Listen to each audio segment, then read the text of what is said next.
For today's video natin ngayon mga katropa, magpapalit tayo ng piston sa ating connecting rod. So papalit natin ng bago. So bago tayo magpalit ng piston, syempre i-share ko sa inyo yung mga markings niya mga katropa.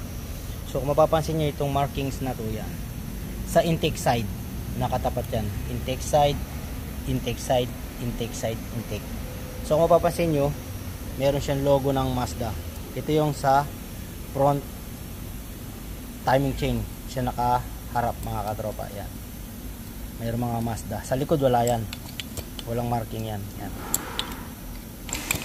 Pagdating naman dito sa connecting rod, kung mapapansin nyo, meron siyang marking. Ayan yung marking niya. Yan yung marking niya. Yan, oh, yan. Tapos sa connecting rod meron din yan. Yan. Ibig sabihin, malabo rito, dito tayo. Yan. Ibig sabihin, magkatapat yan. Ibig sabihin sa front yan, kasabay siya rito sa logo ng ating Mazda. So siyempre si pin, mapapansin nyo yung pin niya. Ayan, meron siyang pinaka dowel dito. Yan. Ibig sabihin yung pin nasa front. Yan. So kakaiba nga itong pin nito, meron siyang pinaka ano rito sa gitna. So para sa ano yan, sa lubrication yan mga katropa. Yan. Parang valve, check valve. Yan. Lahat ng ano. So sa ibang diesel na binuksan natin, ano siya rito, zero lang siya, butas lang siya mga katropa. Pero itong Sky Active D, so meron siyang ganyan para sa lubrication yan, pressure. Yan, ito yung mga pin, lock. So ngayon papalitan natin yan mga katropa.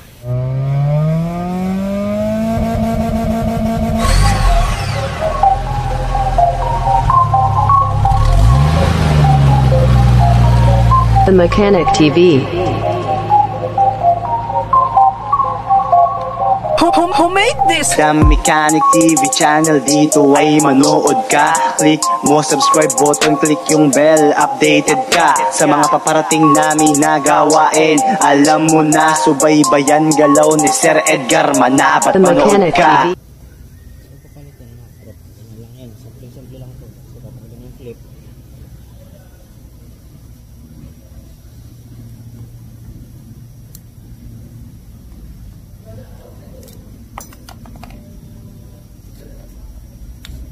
Tulak mo lang. Ayan. Silalim. Hindi mo na kailangan tanggalin yung clip silalim kapag luma. So ganyan mo lang yun. Balik mo lang ganyan. Ito niyan, siyempre si bago. So check na yung busing ngayon. Meron siyang pinakabusing dyan. So meron na siyang konting kain. So konti pa lang. Ayun. Siyempre lagay nyo na yung pin dito. Ayan. Iblang pin.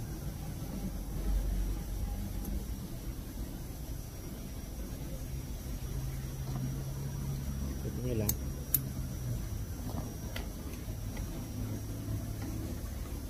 So siyempre meron ng oil.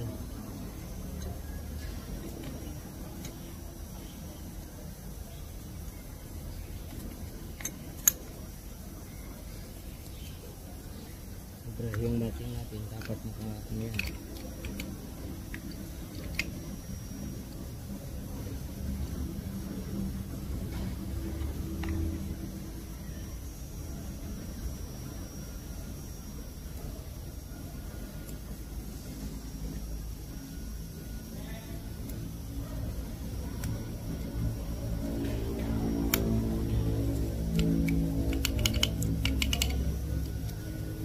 Intake side, front, front, front.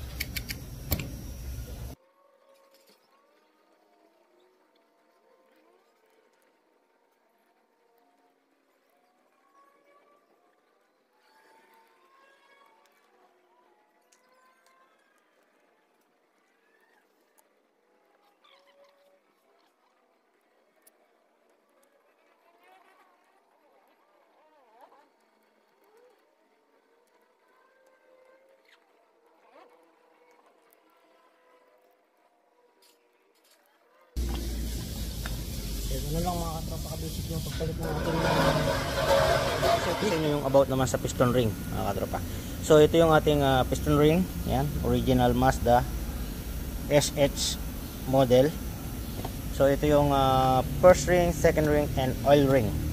So sa first ring, syempre meron tayong tinatawag na nuts. So ito yung kanyang nuts. Mapapansin nyo yung nuts nya ay nandito sa taas. Kupokus lang natin ng konti mga katropa. Yung nuts nya ay nasa taas. Ibig sabihin sa upper position yan. Sa second ring, same din. Yung nuts nya nandito sa loob ito. Yan. Nandito sa gilid sa loob. Ayan, ito nandito sa sa ibabaw, sa corner. So tinanggal, kaya tinawag na notch. Yan. Ginawang notch. Yan. Kumbaga pagka merong oil sa taas, so dito malalaglag yung mga excess oil yung nilolubricate, pupunta sa ilalim, pupunta sa second ring, tapos pupunta sa oil ring, pupunta na sa baba mga katropa. Yung kanyang lubrication. Sa oil ring wala naman tayong problema mga katropa. So yung sa oil ring lang kasi ganito yan.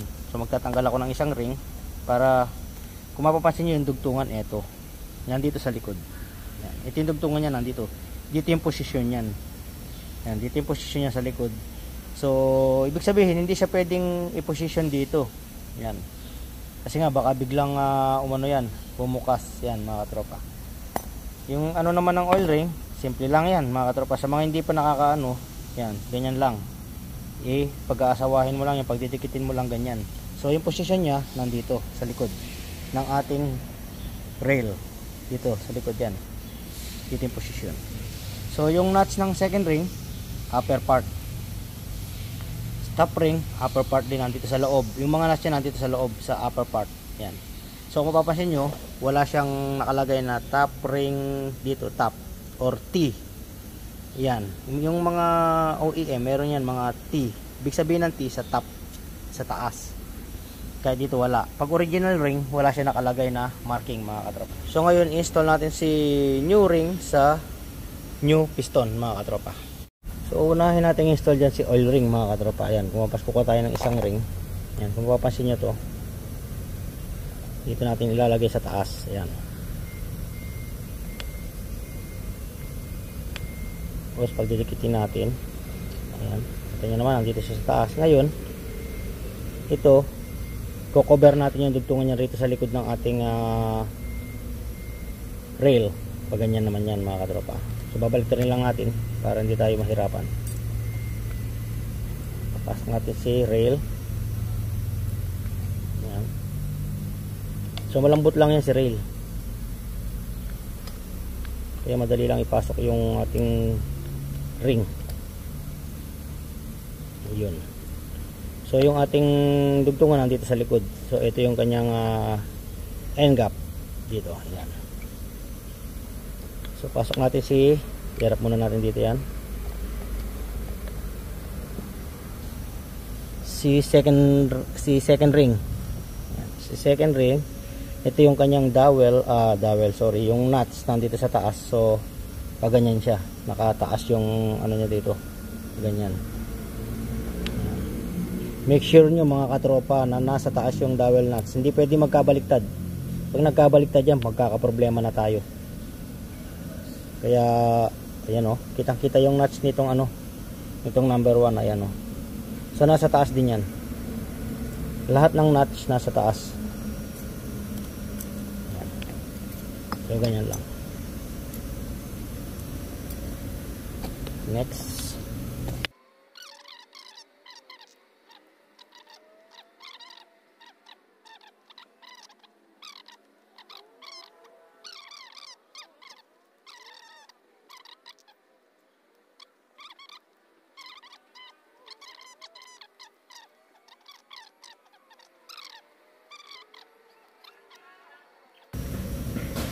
So hindi ko muna ikakabit yung isang set ng ring.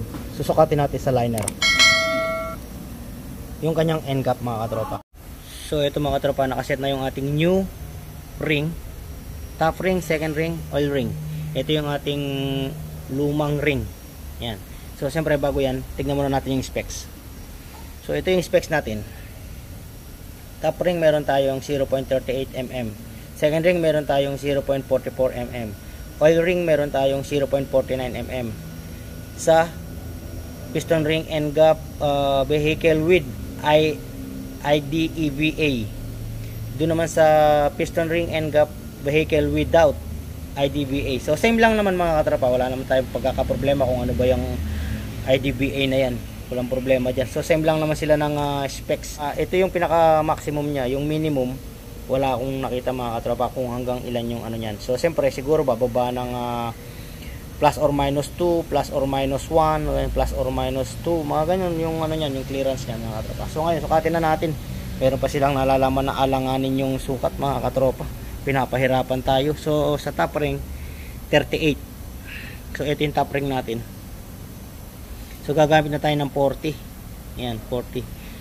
Malalaman naman natin kung si 38 ano, sakto ba dyan. So gagamit tayo ng 40. Siyempre pag medyo mahirap pumasok si 40, ibig sabihin ayun, nasa 38 nga siya mga katropa. Yan. So sukatin natin sa 40 yung top ring, 38 siya. So ay pumasok si 40, ayan o. Ibig sabihin below 40 nga siya mga katropa. Ayun, nasa 38 nga, naglalaro sa 38 yan, ayan o. So perfect yung clearance niya. Sa second ring meron tayong 44. So 44 second ring. Tingnan natin si 40. Wala naman kasi tayong 45 dito. Si 40 second ring. Bo. Hindi yata pantay yung ating ano 40. Pumasok naman si 40. Medyo parang saktong-sakto lang. Ayan. 40.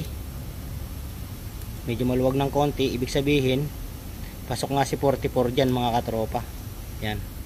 So sa oil ring meron tayong 49. So gagamit tayo ng 50 sa oil ring.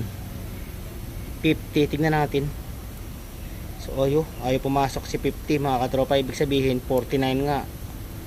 Yan. So ibig sabihin maganda yung clearance. Pasok naman sa specs yung ating mga ring na bago.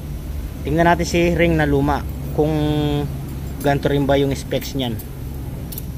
So unahin natin si top ring. Ito yung luma nating ring. Ayan, pasok natin top ring, second ring, oil ring. Ayan. Tignan natin kung same sila ng specs.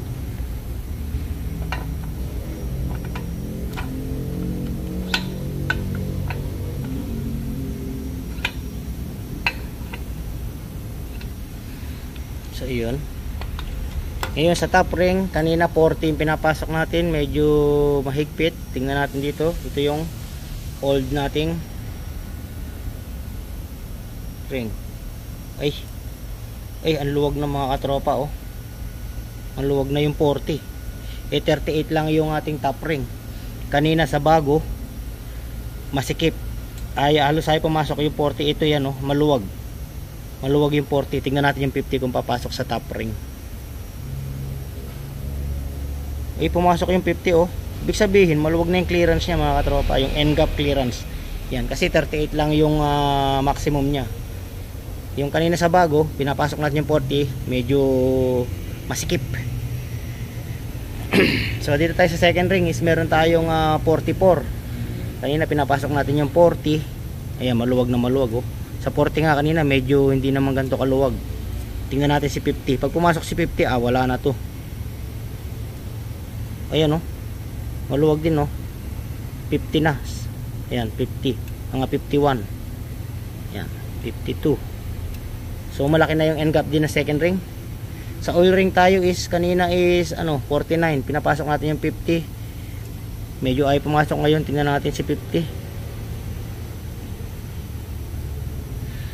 Maganda yung oil ring niya, pumasok yung 50. Ayan oh, medyo masikip sa 50. Okay.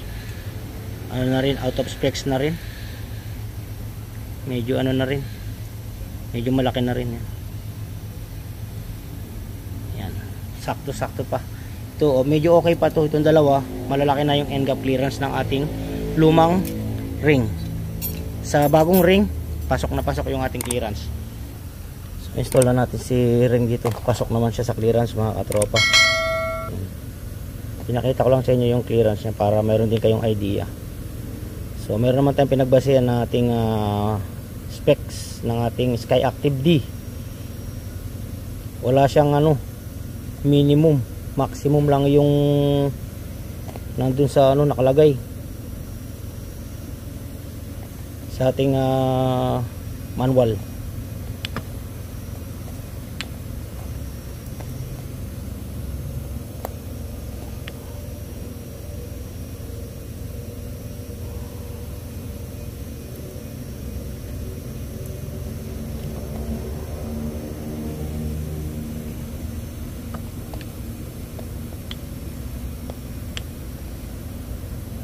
Second ring. So siyempre confirm natin si notch na dapat ay nasa taas. Yan.